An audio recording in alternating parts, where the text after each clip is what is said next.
शहबाज शरीफ साहब का कौम से खिताब सुन रहा था कल रात।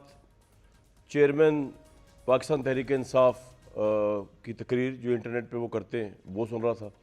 फिर मिर्ज़ा शहजाद अकबर साहब का भी एक इंटरव्यू सुना जिसमें वो जो है वो बता रहे थे कि बेसिकली ये जो NCA वाला मामला है ये तो इमरान खान से बुग़्ज़ में रखा गया, इसका एविडेंस तो कोई है नहीं। ये तमाम तीनों चीज़ों को अगर आप सामने रखें तो चलता है पता कि बहुत से लोगों के नज़दीक जो है ये मकाफ़ात अमल हो रहा है, बहुत से लोगों के नज़दीक नहीं ये मकाफ़ात अमल नहीं है बल्कि एक पार्टी को टारगेट किया जा रहा है।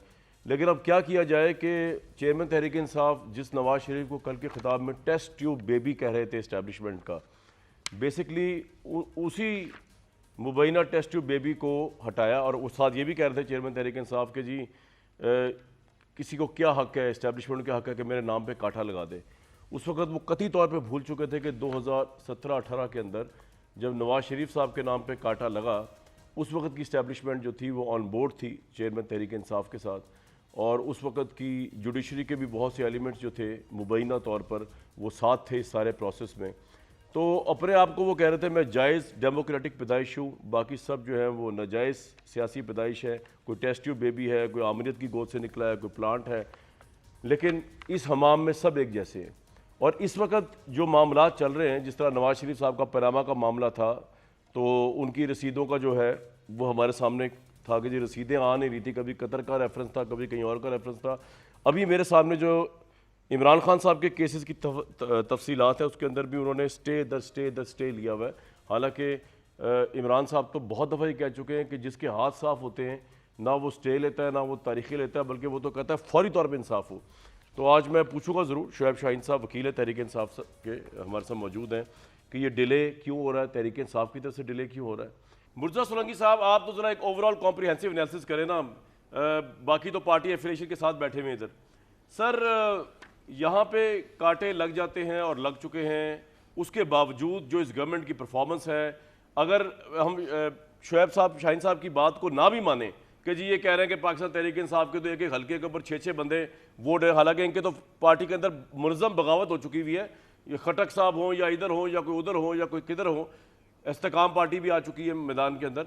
लेकिन अगर ये इनकी बात जो है वो हम ना भी माने तो क्या इस गवर्नमेंट की परफॉर्मेंस ऐसी है कि जो बड़े आज शहबाज शरीफ साहब जोश और वलवले से कह रहे हैं मैंने बड़ा कुछ कर दिया, अल्लाह का शुक्र, और अब मैं 14 अगस्त से पहले पहले जा रहा हूँ, सुरखरू का इलेक्शन होंगे। आपके ख्याल में शहबाज शरीफ बहुत रिस्की कैंडिडेट नहीं होंगे प्राइम मिनिस्टरशिप के, या नवाज शरीफ साहब को आना पड़ेगा PMLN को बचाने के लिए इलेक्शन में? देखिए, मुस्लिम लीग नून अगर सिंगल लार्जेस्ट पार्टी बनकर उभरती है इलेक्शन के बाद, तो ये तो उन्होंने फैसला करना होगा कि वो नवाज़ शरीफ को चौथी बार वज़ीर आज़म देखना चाहेंगे या शहबाज शरीफ साहब जो है वो अगले उम्मीदवार होंगे वज़ारत उज़्मा के। और ये तो जो नताइज में नंबर 1 नंबर 2 जमात जो आएगी वो उस हिसाब से ये तय होगा। लेकिन बात यह है कि जो मौजूदा जो हुकूमत है उसकी जो कारकर्दगी है उसको ज़रा हकीकत पसंदाना तरीके से देखने की ज़रूरत है। ये लोग जब अप्रैल में आए थे, अप्रैल 2022 में 10 अप्रैल को, तो ये टिकने के लिए नहीं आए थे, ये जाने के लिए आए थे।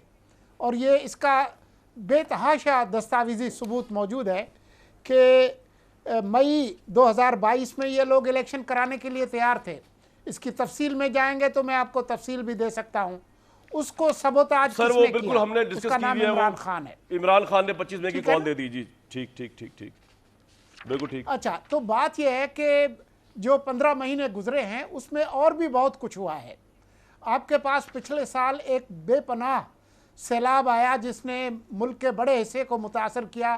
3 करोड़ से ज़ायद लोग उससे मुतासर हुए। आपकी मईशत को $30 अरब से ज़्यादा का नुकसान हुआ, ये डॉक्यूमेंटेड है। और साथ ही जो सियासी जो इंतशार है वो भी मुआशी अदम इस्तेहकाम को, यानी जो इमरान खान ने उधम मचाया हुआ था, रोज स्पीच, ठीक है, वो तो मुसलसल था ना जी, जिसका नुक्ता उरूज 9 मई है।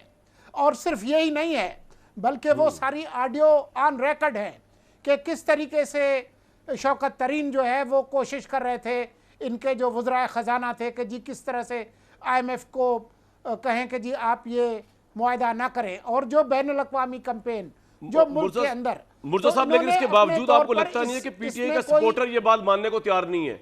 और आपके ख्याल में अगर पीटीआई मुकाबले में उतरती है तो कुछ चांस है बाकी पार्टीज का, अगर फ्रीली उतरती है मुकाबले मुझे एक बात तो मुझे दीवार पे लिखी हुई नजर आती है कि खान साहब तो इलेक्शन नहीं लड़ेंगे। वो नाहल होंगे, क्यों? जेल में होंगे, नहीं होंगे, ये मुझे नहीं पता। लेकिन जिस तरीके से इनकी पार्टी ताश के पत्थों की तरह से बिखरी है, तो ये सर्वे पोल्स जो आपको बता रहे हैं ना, असल पोल जो है वो इलेक्शन के दिन होता है पोलिंग स्टेशन पे। ये दूसरे जो साहब तो कह रहे हैं 6 कैंडिडेट हैं भाई एक एक टिकट के ऊपर। जी 60 कैंडिडेट होंगे, लेकिन वो जब घर से बाहर निकलेंगे, जब नामजदगी के कागजात जमा कराएंगे, इलेक्शन की जो डायनामिक्स हैं वो बिल्कुल मुख्तलिफ है। यहाँ पर कोई सदारती इंतखाब नहीं हो रहा कि इमरान खान की मकबूलियत का कोई यहाँ पर कोई मुकाबला होगा। वैसे परवेज़ खटक ने कह दिया है कि नौशेरा से इलेक्शन लड़ने तो उनको पता लग जाएगा। लेकिन जो मईशत की बात कर रहे हैं, आपके पास जुबैर साहब बैठे हैं, जब पीटीआई आई पहले साल, उससे पहले 6% से ज़्यादा जीडीपी नहीं थी। पहले साल ये 1.9% पे गए, दूसरे साल ये माइनस में गए। पाकिस्तान की तारीख में पहली दफ़ा माइनस में इनके ज़माने में हुई। तो ये जो पाकिस्तान के इकानमी के जो साइकिल्स हैं, उस पर हम अगर आप चाहेंगे तो इस पर बात कर सकते हैं। लेकिन हकीकत पसंदाना जो बात शहबाज शरीफ ने की है वो ये है कि हम किसी तरह से हमने इसको स्टेबलाइज किया है। इस वक्त इन जमातों से पूछने की ज़रूरत है कि मुआशी इस्लाहात का आपका प्रोग्राम क्या है, कैसे निकालेंगे कि सर, पॉइंट आ गया आपका।